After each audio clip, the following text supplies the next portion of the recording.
ಈ ಒಂದು ಬಡ್ಜೆಟಲ್ಲಿ ಮಾತಾಡ್ತಕ್ಕಂಥ ಸಂದರ್ಭದಲ್ಲಿ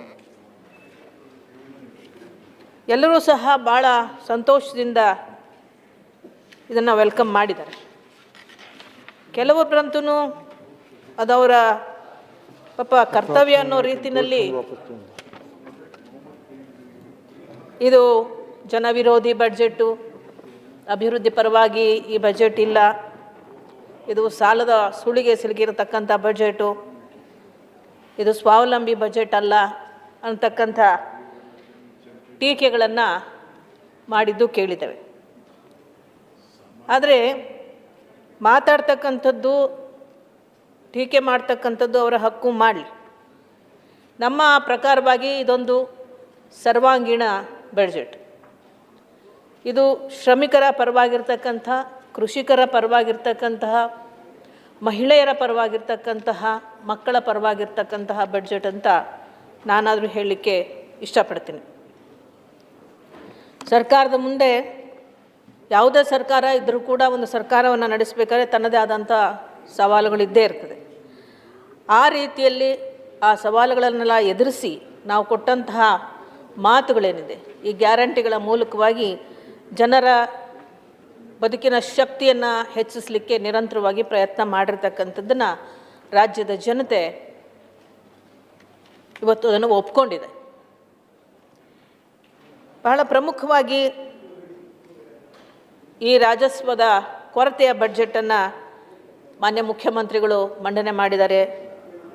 ಬಡ್ಜೆಟಲ್ಲಿ ಏನು ಹುರುಳಿಲ್ಲ ಅಂತಕ್ಕಂಥ ಒಂದು ರಾಜ್ಯವನ್ನು ಕಾಪಾಡಬೇಕಾದ್ರೆ, ಒಂದು ರಾಜ್ಯದ ಬಡ್ಜೆಟ್ ಮೂಲಕ ಜನರ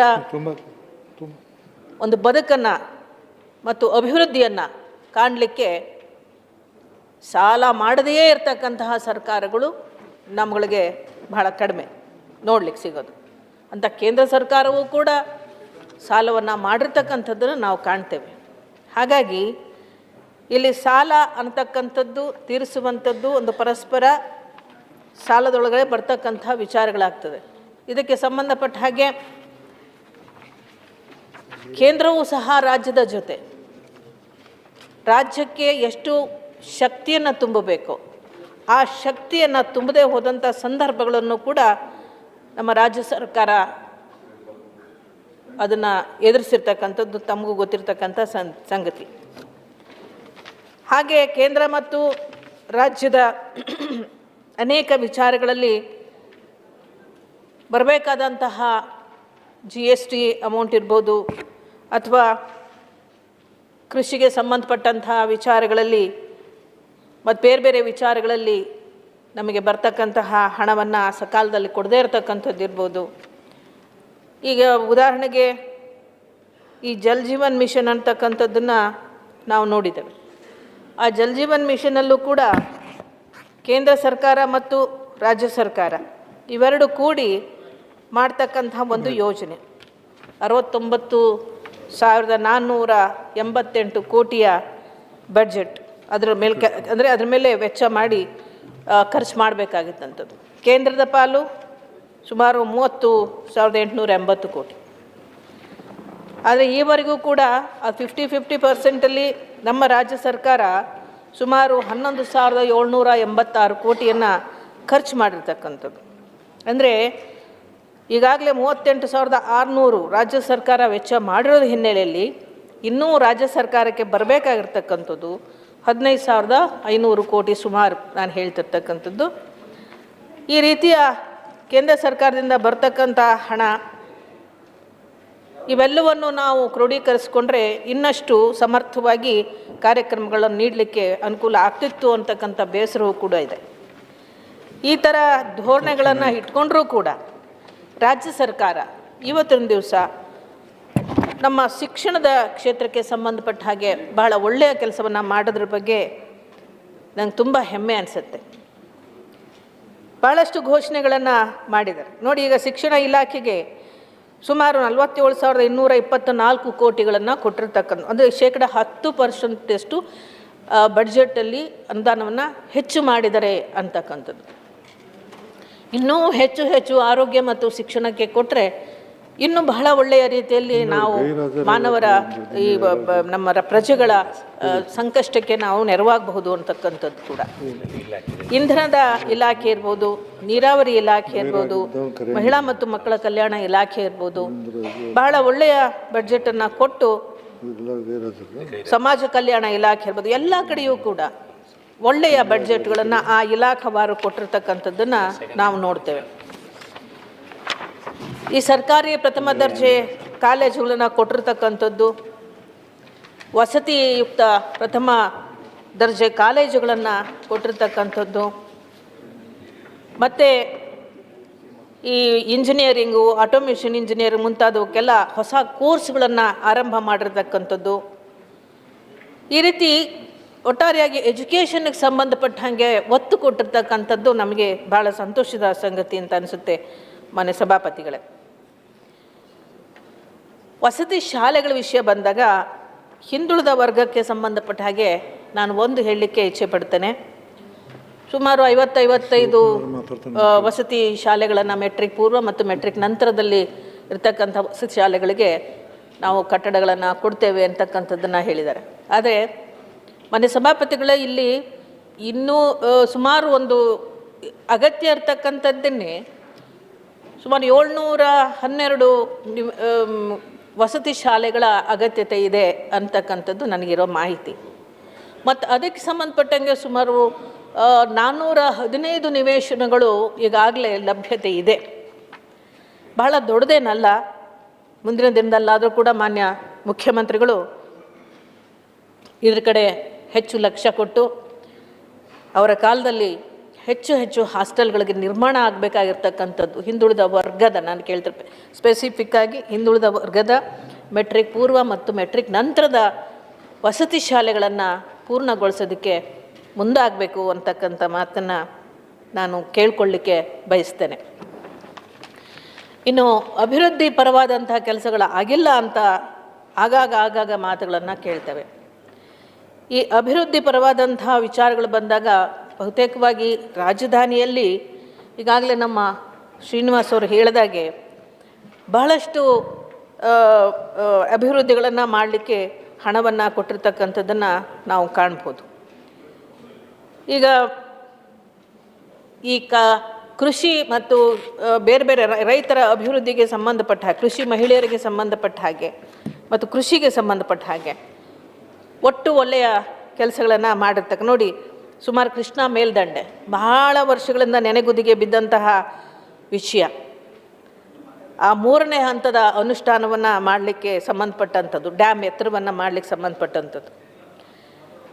ಅಲ್ಲಿ ಸುಮಾರು 1 ಲಕ್ಷ ಕೋಟಿಯ ಜಮೀನು ಮುಳುಗಡೆ ಆಗ್ತಕ್ಕಂತಹ ಪರಿಸ್ಥಿತಿಯನ್ನು ನಾವು ನೋಡ್ಬೋದು. ಅದು ತೀರ್ಮಾನವೇ ಆಗದೆ ಇರತಕ್ಕಂತಹ ಸಂದರ್ಭದಲ್ಲಿ ನಮ್ಮ ಮಾನ್ಯ ಮಂತ್ರಿಗಳಾದಂಥ ಡಿ ಕೆ ಶಿವಕುಮಾರ್ ಅವರು ಇವತ್ತು ಆ ಒಂದು ಇಲಾಖೆಯ ಮಂತ್ರಿಗಳಾಗಿದ್ದಾರೆ.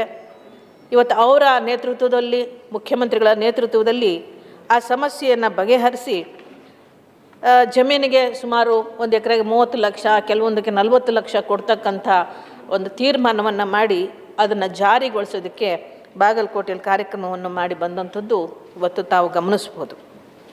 ಆ ಕಾರಣದಿಂದ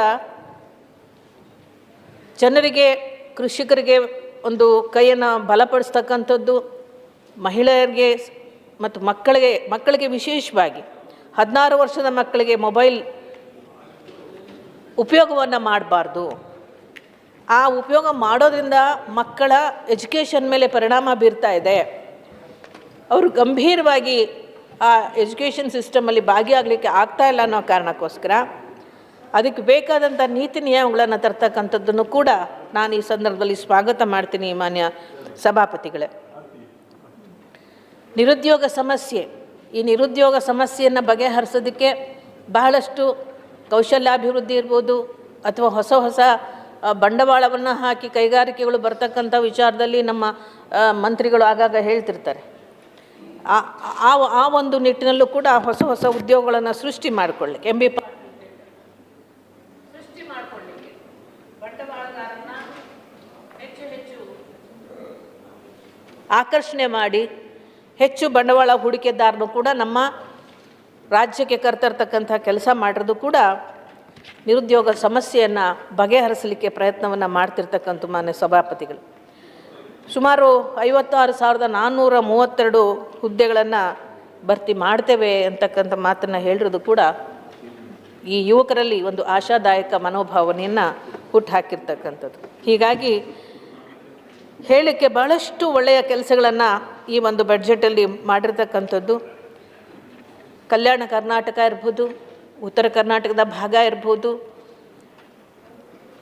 ಅಲ್ಲಿನ ಅಭಿವೃದ್ಧಿಗೆ ಮಾನ್ಯ ಮುಖ್ಯಮಂತ್ರಿಗಳು ಕೊಟ್ಟಿರ್ತಕ್ಕಂಥ ಒತ್ತು ಇರ್ಬೋದು, ಶ್ರಮಿಕರಿಗೆ ಕೊಟ್ಟಿರ್ತಕ್ಕಂಥ ಒತ್ತು ಇರ್ಬೋದು, ತಮಗೆ ಸಾಧ್ಯ ಆದಷ್ಟು ಕೂಡ ಒಂದು ಶಿಸ್ತಿನಿಂದ ಕೂಡಿದಂಥ ಈ ಬಡ್ಜೆಟನ್ನು ಮಂಡನೆ ಮಾಡಿದ್ದಾರೆ.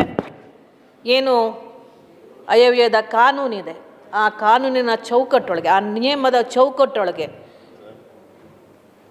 ನಿಯಮದ ಚೌಕಟ್ಟೊಳಗೆ ಶಿಸ್ತಿನಿಂದ ಪಾಲನೆಯನ್ನು ಮಾಡಿ ಈ ಬಡ್ಜೆಟನ್ನು ಅವರು ಪ್ರೆಸೆಂಟ್ ಮಾಡಿದ್ದಾರೆ. ಹಾಗಾಗಿ ಒಂದೆರಡು ಇಲಾಖೆಗಳು ಬಿಟ್ಟರೆ ಮೆಜಾರಿಟಿ ಆಫ್ ಇಲಾಖೆಗಳಿಗೆ ಇಂಥ ಸಂದರ್ಭದಲ್ಲೂ ಕೂಡ ಒತ್ತನ್ನು ಕೊಟ್ಟು ಅವರಿಗೆ ಸಾಕಷ್ಟು ಪ್ರೋತ್ಸಾಹವನ್ನು ಕೊಟ್ಟಿರ್ತಕ್ಕಂಥ ಕಾಣ್ತಾ ಇದ್ದೇವೆ. ಈ ಎಲ್ಲ ಮಲತಾಯಿ ಧೋರಣೆಗಳ ಮಧ್ಯೆಯೂ ಕೂಡ, ಕೇಂದ್ರ ಸರ್ಕಾರದ ಮಲತಾಯಿ ಧೋರಣೆಯ ಮಧ್ಯೆಯೂ ಕೂಡ ಒಳ್ಳೆಯ ಬಡ್ಜೆಟನ್ನು ಮಂಡನೆ ಮಾಡಿ ಸಮಾಜಕ್ಕೆ ಉತ್ತಮ ಸಂದೇಶವನ್ನು ಮತ್ತು ಬಹಳಷ್ಟು ಸವಾಲುಗಳ ಮಧ್ಯೆಯೂ ಕೂಡ ಒಳ್ಳೆಯ ಕಾರ್ಯಕ್ರಮಗಳು ಕೊಟ್ಟಿದ್ದಾರೆ ಅಂತ ನಾನು ಅದನ್ನು ಸ್ವಾಗತಿಸ್ತಾ, ಬಹಳ ಮುಖ್ಯವಾಗಿ ತಂತ್ರಜ್ಞಾನ, ಇವತ್ತು ಪ್ರಪಂಚ ಬಹಳ ವೇಗದಲ್ಲಿ ಹೋಗ್ತಾ ಇರ್ತಕ್ಕಂಥ ವಿಜ್ಞಾನ ತಂತ್ರಜ್ಞಾನ ನೋಡಿದಾಗ ಈಗ ಪ್ರತಿಯೊಂದು ವಿಚಾರಗಳಲ್ಲೂ ಕೂಡ AI ಬಳಕೆ ತುಂಬ ಆಗ್ತಾ ಇದೆ. ಇವತ್ತು ನಮ್ಮ ಸರ್ಕಾರ AI ಬಳಕೆಗೆ ಹೆಚ್ಚು ಒತ್ತನ್ನು ಕೊಟ್ಟಿರ್ತಕ್ಕಂಥದ್ದು ಕೂಡ ನಾವು ನೋಡ್ಬೋದು. ಮುಂದೆ ಇವೆಲ್ಲವೂ ಕೂಡ ಮನುಷ್ಯನ ಅವಿಭಾಜ್ಯ ಅಂಗ ತಂತ್ರಜ್ಞಾನ ಅಂತಕ್ಕಂಥದ್ದು ಮನುಷ್ಯನ ಅವಿಭಾಜ್ಯ ಅಂಗ ಆಗೋಗ್ತಾ ಇದೆ. ಅದಕ್ಕೆ ಪೂರಕವಾಗಿ ಶಾಲೆಗಳಲ್ಲಿ, ಕಾಲೇಜುಗಳಲ್ಲೂ ಕೂಡ ಇದನ್ನು ಇಂಟ್ರೊಡ್ಯೂಸ್ ಮಾಡಿ ಮಕ್ಕಳಿಗೆ ವಿದ್ಯಾಭ್ಯಾಸದಲ್ಲೂ ಕೂಡ ಇದನ್ನು ಕಲಿಸುವಂಥದ್ದು ಮತ್ತು ಆಡಳಿತ ವ್ಯವಸ್ಥೆಯಲ್ಲಿ ಇದನ್ನು ಅಳವಡಿಸ್ಕೊಳ್ತಕ್ಕಂಥ ತೀರ್ಮಾನಗಳಿದೆಯಲ್ಲ, ಅದೆಲ್ಲವೂ ಕೂಡ ಬಹಳ ಸ್ವಾಗತಾರ್ಹಂಥದ್ದು. ಆದ್ದರಿಂದ ಈ ಬಡ್ಜೆಟನ್ನು ನಾನು ಸ್ವಾಗತವನ್ನು ಮಾಡಿ ನನಗೆ ಅವಕಾಶವನ್ನು ಕೊಟ್ಟಿದ್ದಕ್ಕೆ ನಿಮಗೆ ಕೃತಜ್ಞತೆಗಳನ್ನು ಸಲ್ಲಿಸ್ತೇನೆ. ನಮಸ್ಕಾರ. S V ಸಂಗನೂರ್.